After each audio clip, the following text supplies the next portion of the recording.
I watched a little yellow butterfly today and realized it's spring. And the sun is shining and there are little tiny flowers coming up too. So I wanted to say welcome to that butterfly. And then thought of how short life they have, those little ones. Which we may see as a little tragic, right? Oh, you're here and you're enjoying life and you think you're going to continue with that, but surprise, surprise, you will be dead soon, says the cynic. Anyway, but then I thought, no. He's all there trying out life as a butterfly for whatever reason, and he's obviously enjoying that. Must be quite nice, flapping around on big, beautiful, strong wings in the sun, exploring and sucking nectar out of flowers or whatever they are doing.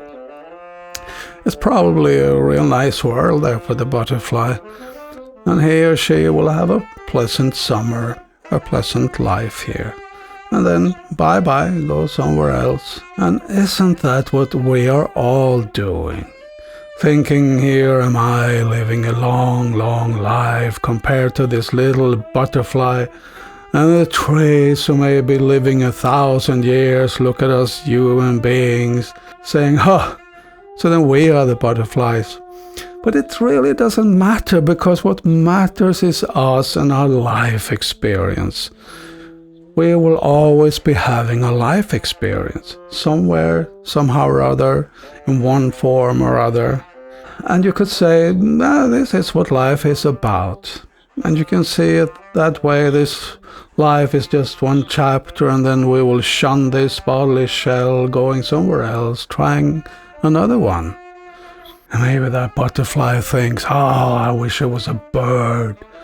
These big guys, wow. And indeed, if it is the way that the Indians tell us that in the next life, our next body is determined by our mental frame, then, well, that's the way you go. Which means life is that, a continuous search for adventure and enjoyment and just living, doing this, doing that, this form, that form. So seen that way, we are free. We can shapeshift. We can go wherever we want. We can be whatever we want to be, do whatever we want to do. It's just a matter of desiring. Long enough, strong enough. And well, maybe it will come to us after this life, but you gotta be patient. That's the same everywhere. But then there are those people whose vision of reality and life has shrunk, so they think that this particular life and this particular body is all there is. And they say you only live once. How in the world do they know that? Where do you get that from? Now that is ignorance. That is scary, to live with such an idea in one's mind.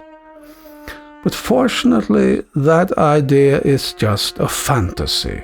It's not true. And I can, and many with me, convince you about that if you care to listen. But I really don't have any business doing that, because you will anyway.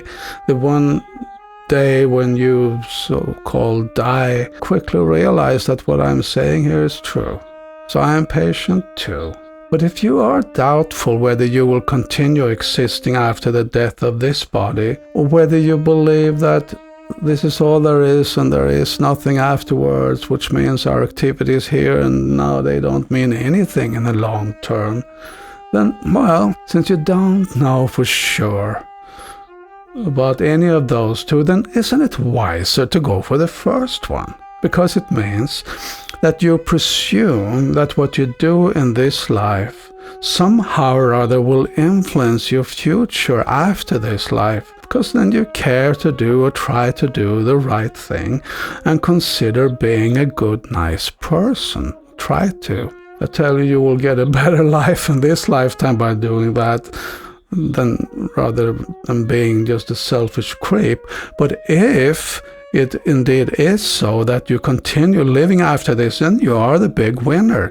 But if you presume that, I believe there's nothing after death, when I'm gone, it's like flipping a switch, as some people say with very strong confidence, and you live by that, then, well, maybe you will live a good life anyway and be a nice person, but maybe you will think, as some people do, of course, that it's just a meaningless game where it's all about grabbing as much as you can before it's time to go. Well, if you then, just as too many people today seem to be doing, just become selfish and greedy and all that, or crooked and screwed up this or that way, and if you are wrong, and your activities in this lifetime actually do determine your future destination, then you can end up in a weird place, and there are plenty of very weird places to take birth in here.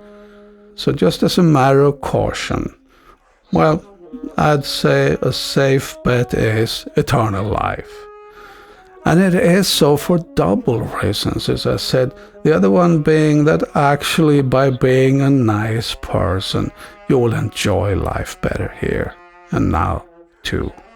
But for those who have actually studied the deep knowledge of life itself, which you unfortunately don't learn much about in schools today, especially in these secular states that we are in here, they know that we, the souls in these bodies, always exist, have always existed, and will always exist.